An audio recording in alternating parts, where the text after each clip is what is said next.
तो चलो बच्चों, आज हम स्टार्ट करते हैं class 11th chemistry chapter first. और हमारा टॉपिक जो है molecular formula and empirical formula. Molecular formula and empirical formula को स्टार्ट करने से पहले हम स्टार्ट करेंगे percentage composition of A compound. Percentage composition of A compound. चलिए कोई कंपाउंड हम लेते हैं, लाइक हमारे पास है CH4 मिथेन है, और इसमें हमें बताना है find percentage of carbon in CH4। ये क्वेश्चन है कि हमने करना क्या है, कार्बन का कितना परसेंटेज है CH4 में। तो इसके लिए फॉर्मूला भी है, percentage of element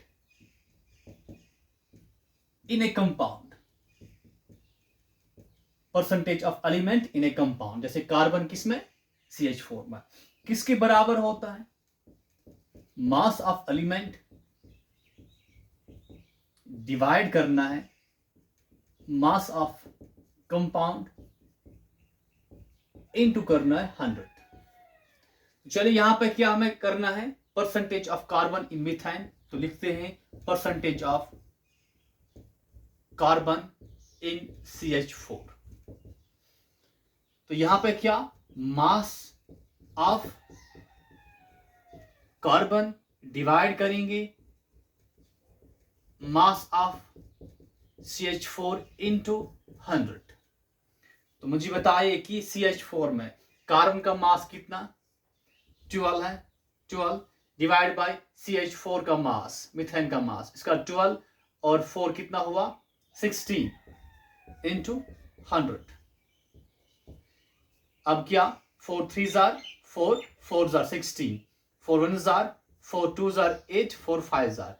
it means हमारा आंसर क्या आ रहा है, 3 इंटू 25, दैट इज 75%। 75% क्या है कार्बन, किसमें, CH4 में। नाउ और एक क्वेश्चन करते हैं। चलिए और एक कंपाउंड लेते हैं, इथा methane sodium hydroxide. Next compound, और फाइंड परसेंटेज ऑफ, चलिए यहां पे हम निकालते हैं oxygen. Oxygen in what, in sodium hydroxide. बताओ क्या करेंगे, percentage of oxygen in sodium hydroxide. ऊपर क्या लिखना है, मास ऑफ एलिमेंट, यहां पे क्या, ऑक्सीजन, इसका मास क्या होता है, ऑक्सीजन का मास इसमें कितना है, सोडियम हाइड्रोक्साइड में ऑक्सीजन का मास कितना है, एक ऑक्सीजन मतलब 16। और अब क्या, mass of sodium hydroxide, sodium का क्या है 23, ऑक्सीजन का 16 और 1, इट मीन्स 6 और 3 एंड 1 हुआ 10, 2 3 4 40। तो यहां 40 इंटू करना है 100 से, ये और ये 0 और 0 कैंसिल, 4 1 जार 4, 4 4 जार 16, 4 इंटू 10 कितना हुआ 40%। ये क्या है 40%, it is percentage of oxygen in sodium hydroxide. तो ऑक्सीजन का कितना परसेंटेज है, 40% है, किसमें, सोडियम हाइड्रोक्साइड में।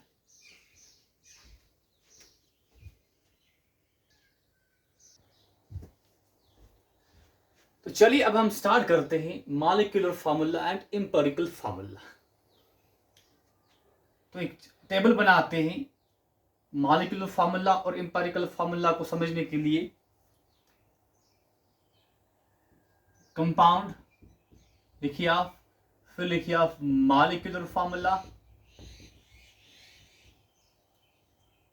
फार्मूला, और उसके बाद लिखिए आप एम्पिरिकल फार्मूला। हाँ, यहां पे वर्टिकल मार्जिन और यहां भी वर्टिकल मार्जिन और फिर हॉरिजॉन्टल मार्जिन। तो स्टार्ट करते हैं। चलिए कोई कंपाउंड लेते हैं लाइक ग्लूकोज, और इसका आप जानते हैं कि इसका मॉलिक्यूलर फार्मूला क्या है, ग्लूकोज का मॉलिक्यूलर फार्मूला क्या, C6H12O6। नेक्स्ट कंपाउंड लेते हैं बेंजीन। इसका जो मॉलिक्यूलर फार्मूला है दैट इज C6H6, ग्लूकोज का C6H12O6, इसका C6H6। नेक्स्ट ब्यूटेन, इसका क्या होता है C4H10। उसके बाद CH4 हुआ मिथान, यहां पर मिथान लिखते हैं, मिथान, इसका मॉलिक्यूलर फार्मूला क्या है CH4 बताया या C1H4 सेम है। चलिए ये मॉलिक्यूलर फार्मूला है इन कंपाउंड्स का। अब जो मॉलिक्यूलर फार्मूला है, अब हमें क्या चाहिए, इंपेरिकल फार्मूला। तो करना क्या है, मॉलिक्यूलर फार्मूला को हमने सिंपलीफाई करना है। लाइक यहाँ पे क्या C6H12O6, 6 1 जार 6 2 जार 6 1 जार, तो क्या बनेगा C1H2O1, 6 1 जार 6 2 जार 6 1 जार, वी गेट इंपेरिकल फार्मूला। ऐसे यहाँ पे 6 1 जार 6 1 जार, तो क्या बनेगा C1H1। फिर यहाँ पर किससे होगा, 2 से होगा, हाँ 2 2 जार 2 5 जार, तो क्या मिलेगा C2H5। अब यहाँ पे क्या कुछ होगा, ये ऐसे ही रहेगा C1H4। तो इनको सिंपलीफाई करके हमें क्या मिला, इंपेरिकल फार्मूला। अब देखिए यहाँ पे ये जो है ये molecular formula of glucose compound का है, और C1H2O1 इंपेरिकल फार्मूला है किसका, ग्लूकोज का। तो यहाँ पे सीखते हैं, अरे कंपाउंड हमारा कौन सा है, ग्लूकोज है, इसका C6H12O6 क्या है, मॉलिक्यूलर फार्मूला है, और ग्लूकोज का जो C1H2O1 क्या है, ये इंपेरिकल फार्मूला है। अब अगर हम डिफाइन करेंगे मॉलिक्यूलर फार्मूला और इंपेरिकल फार्मूला को, तो कैसे करेंगे, मॉलिक्यूलर फार्मूला जो है, molecular formula gives actual ratio of atoms, क्योंकि यहां पर जो रेशियो है 6:12:6, ये एक्चुअल रेशियो है किनका, कार्बन हाइड्रोजन ऑक्सीजन का, किसमें, ग्लूकोज में। तो molecular formula gives actual ratio of atoms, और इंपेरिकल फार्मूला जो है इट गिव्स, हाँ जो 1:2:1, ये सिंपलेस्ट है, ये किसका सिंपलेस्ट रेशियो है, 6:12:6 का, तो ये इसका सिंपलेस्ट है। तो 6 क्या था यहाँ पे, 6 कार्बन 12 हाइड्रोजन 6 ऑक्सीजन, और ये 1 कार्बन 2 हाइड्रोजन 1 ऑक्सीजन, ये simplest ratio carbon hydrogen oxygen का है, किसमें है, ग्लूकोज में। तो empirical formula gives what, simplest ratio of atoms in a molecule,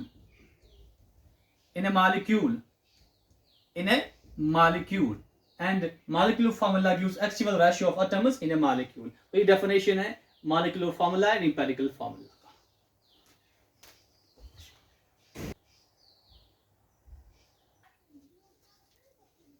तो ये था definition of empirical formula and molecular formula। अब हम पढ़ेंगे, स्टार्ट करते हैं अब next, that is relationship between empirical formula and molecular formula। तो अभी हमने कुछ कंपाउंड्स के लिखे मॉलिक्यूलर फार्मूला। चलिए हमने किसका लिखा था बताओ, ग्लूकोज का क्या, C6H12O6 ग्लूकोज का मॉलिक्यूलर फार्मूला है। उसके बाद बेंजीन का लिखा था C6H6, this is molecular formula of benzene. उसके बाद ब्यूटेन का लिखा था C4H10, this is molecular formula of butane. उसके बाद मिथेन का लिखा था C1H4 और CH4, ये है मिथेन का मॉलिक्यूलर फार्मूला। और अब ये ग्लूकोज है तो इसका इंपेरिकल फार्मूला क्या, इसका इंपेरिकल फार्मूला क्या आएगा बताओ, C1H2O1, 6 1 जार 6 2 जार 6 1 जार। अब ये बेंजीन का क्या आता है, C1H1 as empirical formula. Butane का क्या, C2H5, 2 2 जार 2 5 जार। अब इसका क्या, C1H4। अब अगर मैं आपसे कहूंगा बेटा मुझे बताओ कि मैं इंपेरिकल फार्मूला को क्या करूं, इसको क्या करूं, मैं क्या मल्टीप्लाई क्या करूं, मुझे मिलेगा ये। तो this is what empirical formula of glucose. अगर मैं इसको मल्टीप्लाई करूंगा 6 से, I will get what, 6 1s are 6, 6 2s are 12, 6 1s are 6, get empiric molecular formula. ऐसी ये बेंजीन है, इसको अगर हम मल्टीप्लाई करेंगे 6 से तो इंपेरिकल फार्मूला बेंजीन को मल्टीप्लाई करेंगे 6 से, we will get its molecular formula. Same this is what butane, अगर इसको क्या करेंगे मल्टीप्लाई 2 से, 2 2s are 4, 2 5s are 10, we will get what, molecular formula of butane। उसके बाद क्या है, ये मिथाइन है, इसको मल्टीप्लाई करेंगे 1 से, विल गेट C1H4। क्योंकि यहाँ पे भी आपने याद रखना है 1 है, तो क्योंकि ये और ये सेम है, कुछ मॉलिक्यूल्स ऐसे भी हैं जिनका इंपेरिकल फार्मूला और मॉलिक्यूलर फार्मूला सेम रहता है। इट मीन्स ये सब क्या है, ये सब इंपेरिकल फार्मूला है, इंपेरिकल फार्मूला इज इक्वल, ये सब क्या है, ये है मॉलिक्यूलर फार्मूला। और मल्टीप्लाई किसे करा, 1 से, 2 से, या 6 से, या 3 4 से, मतलब ये फिर क्या है, ये हमारे इंटीग्रल वैल्यूज हैं, ये हमारा रिलेशनशिप बना। मतलब क्या, ये आपने याद रखना है, जब भी हम इंपेरिकल फार्मूला को मल्टीप्लाई करते हैं किसी इंटीजर से, वी गेट मॉलिक्यूलर फार्मूला।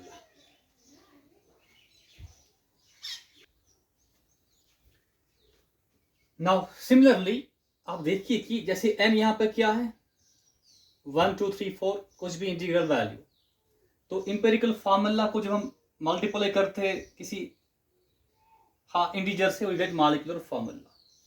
अब सेकंड पॉइंट यहाँ जो इंपॉर्टेंट है वो आप देखिए क्या है, जैसे ग्लूकोज का मॉलिक्यूलर फार्मूला क्या होता है, C6H12O6, ये ग्लूकोज का क्या है मॉलिक्यूलर फार्मूला।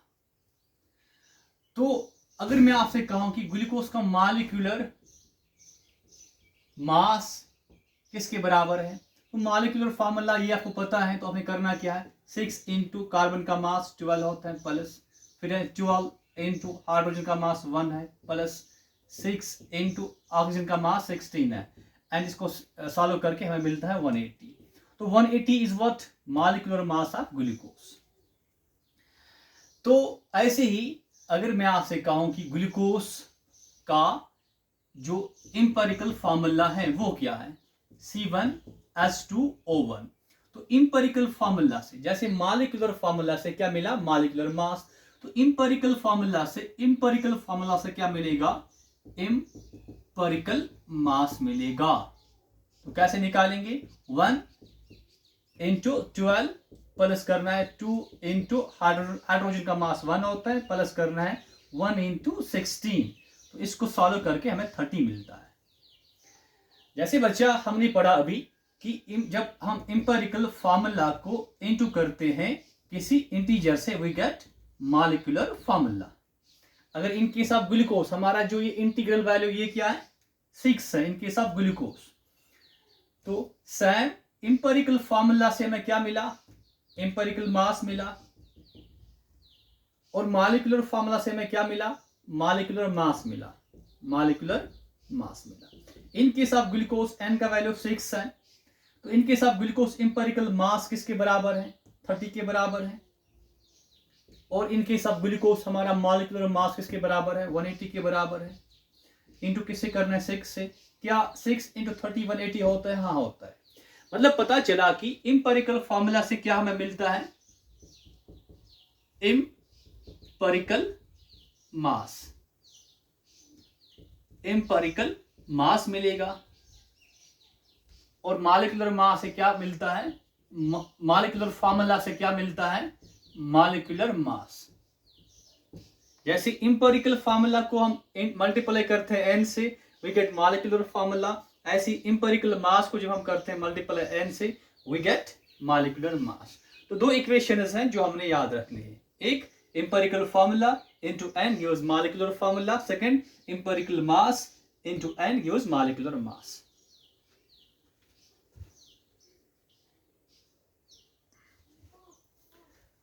तो चलिए अब इन रिलेशनशिप्स पे हम कुछ क्वेश्चंस करते हैं। जैसे क्वेश्चन नंबर 1 यहाँ पर है, ए compound has molecular mass of 180, it's empirical formula is C1H2O1, find its molecular formula. तो हमें गिवन क्या है, हमें गिवन है मॉलिक्यूलर मास हाउ मच 180, और एम्पिरिकल फार्मूला भी हमें गिवन है, दैट इज C1H2O1, और हमने निकालना क्या है, मॉलिक्यूलर फार्मूला। तो मॉलिक्यूलर फार्मूला किसके बराबर होता है, N इंटू एम्पिरिकल फार्मूला। तो हमें चाहिए क्या, मॉलिक्यूलर फार्मूला किसके बराबर, N इंटू एम्पिरिकल फार्मूला।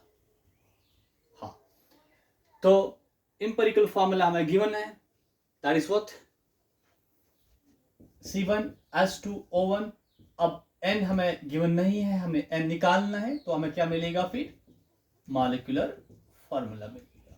तो N निकालने के लिए हमारे पास और एक इक्वेशन है, दैट इज व्हाट, ये वाला देखिए, एम्पिरिकल मास इंटू N किसके बराबर, मॉलिक्यूलर मास। हाँ, एम्पिरिकल मास इंटू N किसके बराबर होता है, मॉलिक्यूलर मास के बराबर। इसका मतलब N किसके बराबर है, मॉलिक्यूलर मास को डिवाइड करेंगे एम्पिरिकल मास से, N मिलेगा। मॉलिक्यूलर मास किसके बराबर है, 180 के बराबर है। एम्पिरिकल मास कहां से मिलेगा, एम्पिरिकल फार्मूला से। एम्पिरिकल फार्मूला C1H2O1 है, तो 1 इंटू 12 करना है, प्लस 2 इंटू हाइड्रोजन का मास 1 होता है, एंड 1 इंटू 16 करना है। तो जब हम इसको सॉल्व करेंगे हमें 30 मिलेगा, 12 और 2 14, और यहाँ प्लस करना है, प्लस लिखना है, ठीक, 30 मिलेगा। तो यहाँ पे 30 आएगा। N equals to what, 3 6 are 80, N हमारा 6 है, तो यहाँ पे N की जगह क्या आएगा, 6। तो हमें क्या मिला, मॉलिक्यूलर फॉर्मूला मिला, किसके बराबर, हाँ 6 इंटू 1 क्या हुआ, C6H, ये H2 है तो 6 2 12, और 6 1 6, ये हमारा आंसर C6H12O6।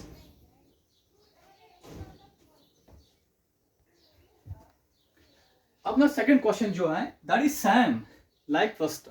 अब डिफरेंस क्या है, यहाँ पे मॉलिक्यूलर मास 180 दिया गया है, यहाँ पे मॉलिक्यूलर मास नहीं बल्कि क्या दिया गया है, वेपर डेंसिटी। देखिए वेपर डेंसिटी इसलिए दिया गया है ताकि हम मॉलिक्यूलर मास निकाल सके। आपने ये नोट करा क्या, तो चलिए मैं इसको रब करता हूं। तो देखिए करना क्या है, सेम यहाँ भी ऐसे लिखना है, मॉलिक्यूलर फार्मूला निकालना है, N इंटू एम्पिरिकल फार्मूला, फिर मॉलिक्यूलर फार्मूला इक्वल्स टू 6 है, पता भी नहीं है, यहाँ पर N लिखा जाएगा। हाँ बाकी यही, क्योंकि एम्पिरिकल फार्मूला यहाँ भी यही है। तो अब हमें चाहिए क्या, N चाहिए। N किसके बराबर होता है, molecular mass divide by empirical mass. अब हमें यहाँ पे मॉलिक्यूलर मास नहीं बल्कि क्या, वेपर डेंसिटी है, और हमें पता होना चाहिए कि मॉलिक्यूलर मास जो है बेटा, मॉलिक्यूलर मास जो है that is always equal to twice, 2 times या 2 इंटू वेपर डेंसिटी। ये आपने याद रखना है, इससे पहले भी हमने शायद पढ़ा था वेपर डेंसिटी। तो मॉलिक्यूलर मास किसके बराबर, मॉलिक्यूलर मास बराबर होता है 2 इंटू वेपर डेंसिटी। तो 2 इंटू हमारा वेपर डेंसिटी गिवन है किसके बराबर, 90 के बराबर, दैट इज व्हाट 180। तो 180 हमारा मॉलिक्यूलर मास है, ऊपर 180 आएगा, नीचे 30 आएगा, empirical mass N equals to what 6। तो हमें क्या गिवन यहाँ पे है, वेपर डेंसिटी 90 है, वेपर डेंसिटी का जो इसको डबल करना है, 90 अगर है तो 180 हमारा मॉलिक्यूलर मास है, क्योंकि molecular mass twice vapour density होता है। तो इसका मतलब क्या, हमारा N यहाँ पे 6 है, 6 into C1H2O1 that is 6H12O6। बस करना क्या था, मॉलिक्यूलर मास गिवन नहीं था, निकालना था। Molecular mass twice vapour density होता है, वेपर डेंसिटी 90 है तो मॉलिक्यूलर मास इसका डबल 180।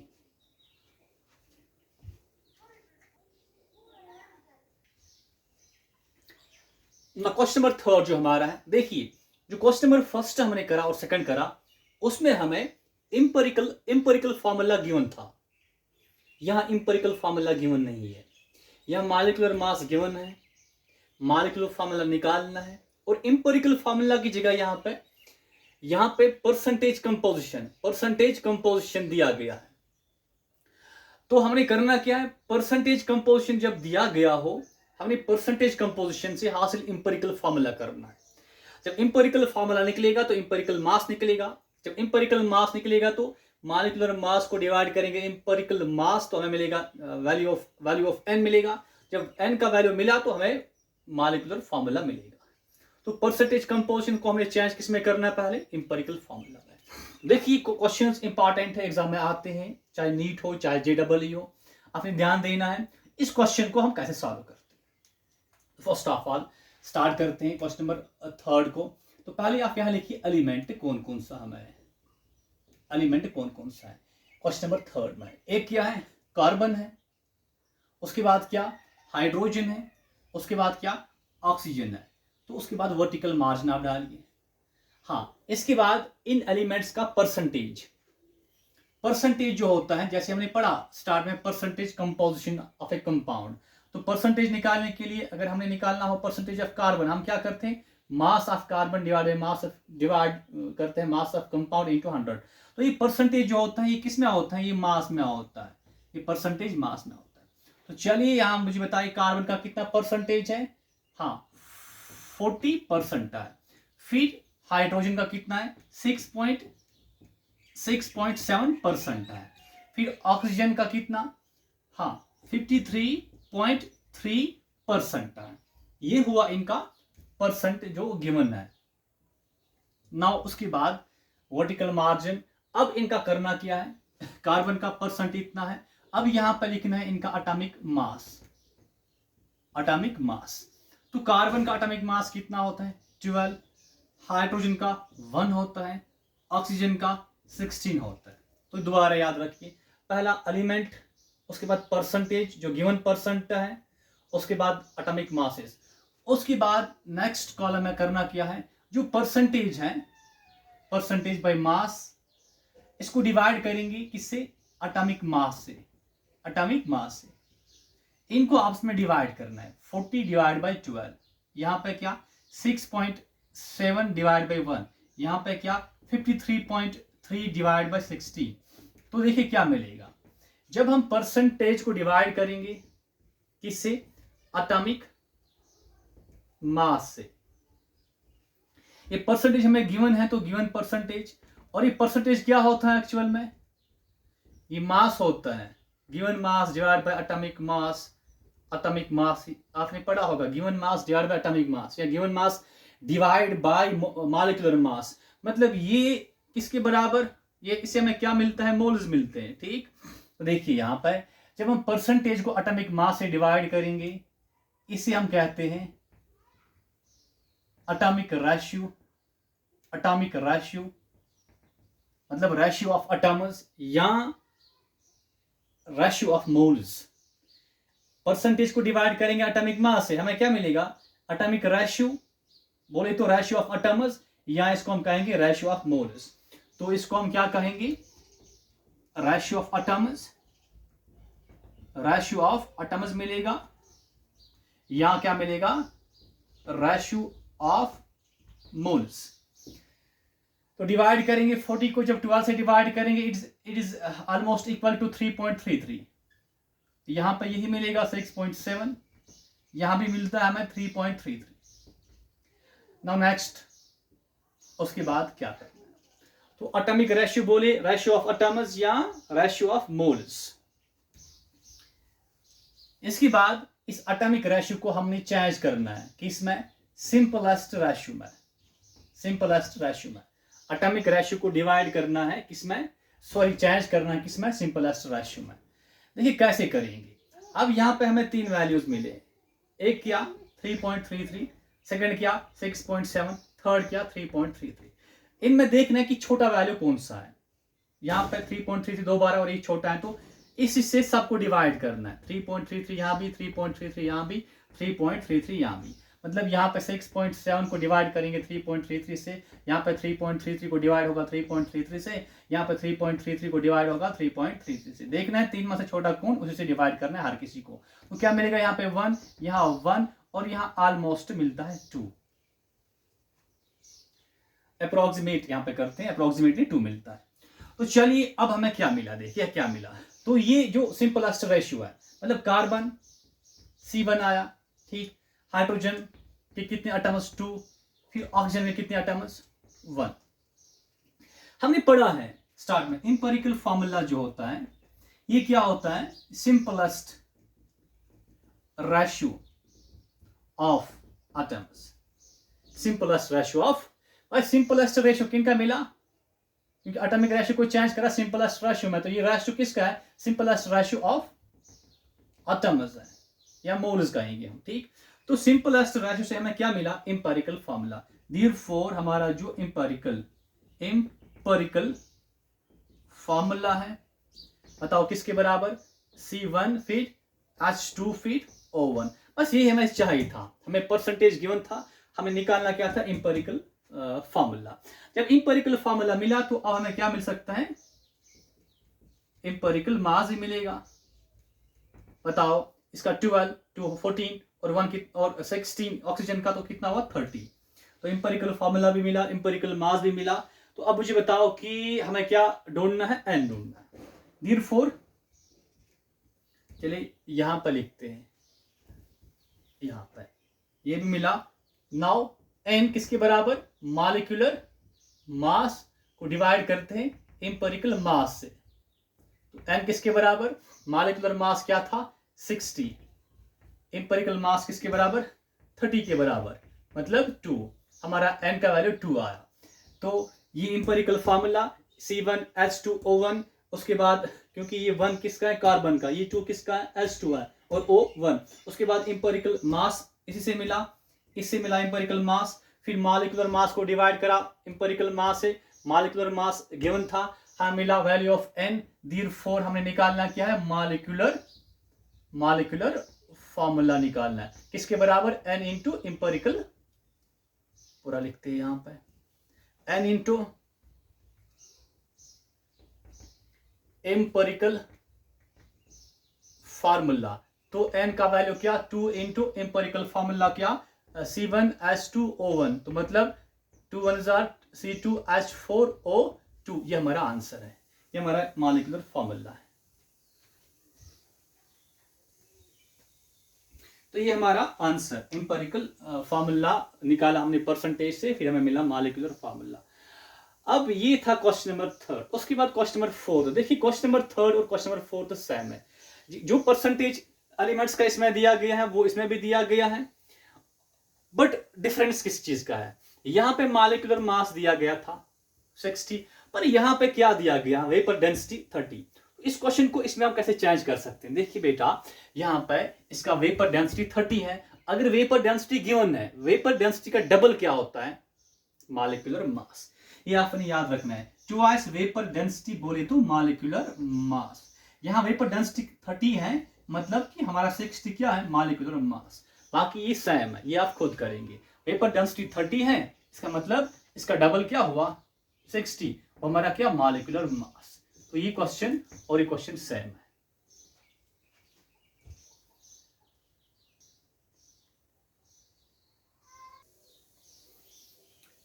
ना अब क्वेश्चन नंबर 5 है, कंपाउंड कंटेन्स 49, यहां भी परसेंटेज गिवन है, तो सेम मेथड है। चलिए फॉलो करते हैं इसको। पहले क्या लिखेंगे बताओ, एलिमेंट क्या क्या है, कार्बन, हाइड्रोजन एंड ऑक्सीजन है, वर्टिकल मार्जिन डालेंगे। अब इनका क्या लिखना है, परसेंटेज लिखना है, परसेंटेज बोले तो मास, ठीक। हाँ कभी परसेंटेज कभी मास, तो परसेंटेज क्या किया है यहाँ पे 49.30 है इसका। उसके बाद हाइड्रोजन का कितना है 6.8 है। उसके बाद ऑक्सीजन का कितना है, इट इज 43.86। हाँ अब इसके बाद वर्टिकल मार्जिन, अब यहां पे क्या, एटॉमिक मास, कार्बन का 12, हाइड्रोजन का क्या होता है 1, ऑक्सीजन का क्या होता है 16। इसके बाद क्या, इन दो को डिवाइड करना है, परसेंटेज को डिवाइड करना है एटॉमिक मास से, तो क्या मिलेगा, एटॉमिक रेशियो मिलेगा या रेशियो ऑफ मोल्स मिलेगा। तो 49.30 को डिवाइड करते हैं 12 से, यहाँ 6.8 को डिवाइड करना है 1 से, यहाँ 43.86 को डिवाइड करते हैं 16 से।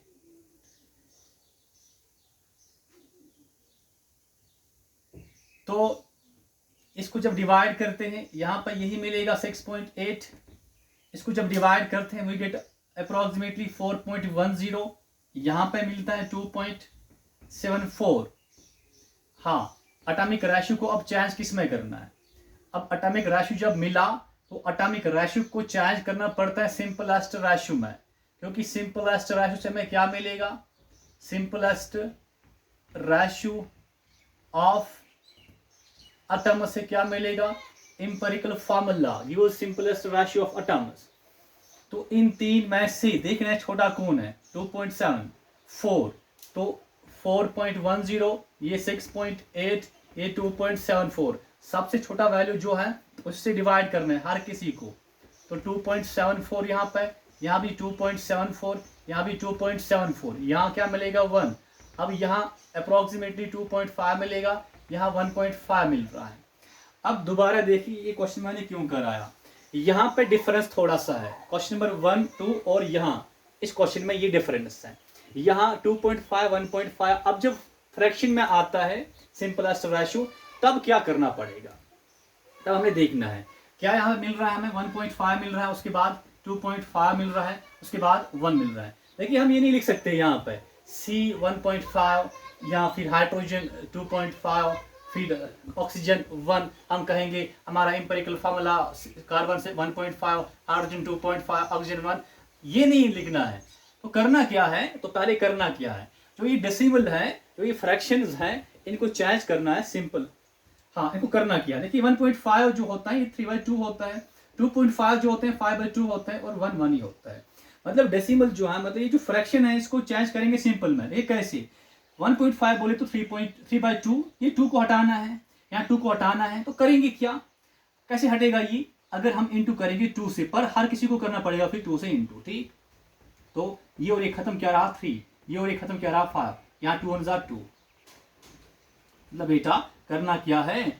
इनको अब करना क्या है? यहाँ पे मल्टीप्लाई करना है, इससे करना पड़ेगा 2 से, इसको भी 2 से, इसको भी 2 से, इसको भी 2 से। तो क्या हमें क्या मिलेगा? हाँ, यहाँ पे क्या मिलेगा? 3, यहाँ पे क्या मिल रहा है? 5, और यहाँ पे क्या मिल रहा है? 2। अब देखिए हमें क्या आ रहा है? C3H5O2। ये हमारा एम्पिरिकल फार्मूला है। तो देयरफॉर हमारा जो क्या एम्पिरिकल फार्मूला है दैट इज C3H5O2। तो यहाँ देखना है, अगर फ्रैक्शन है, डेसिमल है, उसको कुछ मल्टीप्लाई करके, और क्या मल्टीप्लाई करना है? 1.5 मतलब हमारा क्या होता है? 3/2। कैसे? देखिए 1.5 जो है it is 15/10, 5 2s are 5 3s are, मतलब 3/2 होता है, 3/2 होता है। फिर देखना है जो नीचे है उससे इंटू करना है। अब जब मिला क्या एम्पिरिकल फार्मूला, तो एम्पिरिकल मास भी मिलेगा। बताओ एम्पिरिकल मास किसके बराबर? एम्पिरिकल मास किसके बराबर? 3 कार्बन मतलब 3 × 12 प्लस 5 × 1 प्लस 2 × 16, तो 3 2s are 6, 3 1s are 3 4 plus 5 1s are 5, 2 6s are 12, 1 carry 2 1s are 2 3। तो बताइए 46 और फिर 32 और 5 कितना होता है? 6 7 8 9 10 11 12 13, 3 1 कैरी 4 1s are 4, सॉरी 4 और एक हुआ 5 6 7 8, हाँ यहाँ पे 8 मिल रहा है। 83 हमारा क्या मिल रहा है? Empirical formula. तो यहाँ तक आप नोट कीजिए। तो हमने गलत तो नहीं करा? हाँ देखिए बेटा, यहाँ 3 2s are 6 कैरी नहीं है, 3 1s are 3, यहाँ पे 36 आएगा। 3 2s are 6, 3 1s are 3, 5 1s are 5, और फिर यहाँ पे क्या आएगा? 6 73 आएगा, ठीक। 73 हमारा क्या? एम्पिरिकल मास है, एम्पिरिकल मास है। अब जब एम्पिरिकल मास भी निकला, एम्पिरिकल मास भी निकला, एम्पिरिकल फार्मूला के बाद एम्पिरिकल मास निकालना होता है, और एम्पिरिकल मास के बाद बताओ क्या निकालना होता है? n। तो n किसके बराबर बताओ? हाँ, molecular mass divide by empirical mass. तो मॉलिक्यूलर मास क्वेश्चन में हमें क्या गिवन है, वेपर डेंसिटी कितना 73। तो हम जानते हैं कि मॉलिक्यूलर मास किसके बराबर, ट्वाइस वेपर डेंसिटी। तो मॉलिक्यूलर मास की जगह हम क्या लिखेंगे, बताओ क्या लिखेंगे, 2 इंटू वेपर डेंसिटी। और वेपर डेंसिटी किसके बराबर है 73। तो चलिए यहां पर लिखते हैं हम n इक्वल्स टू 2 इंटू 73 और इंपेरिकल मास भी किसके बराबर 73 के बराबर। तो हमारा n क्या मिला 2। जब n 2 मिला देयरफॉर मॉलिक्यूलर फॉर्मूला, मॉलिक्यूलर पूरा लिखा करो, molecular formula equals to what, n into empirical formula. तो n हमारा क्या 2 के बराबर, इंपेरिकल फार्मूला हमारा क्या, हाँ वहां लिखा हुआ है C3H5O2। It means 3 2s are 6, H 10 और O 2 2s are 4। ये हमारा क्या निकला मॉलिक्यूलर फार्मूला। तो आप और भी क्वेश्चंस देखिए टेक्स्ट बुक में और उन पर आपने करना क्या है, प्रैक्टिस करना है और फिर आपको आपका स्पीड भी बढ़ जाएगा और आपका कॉन्सेप्ट स्ट्रांग हो जाएगा।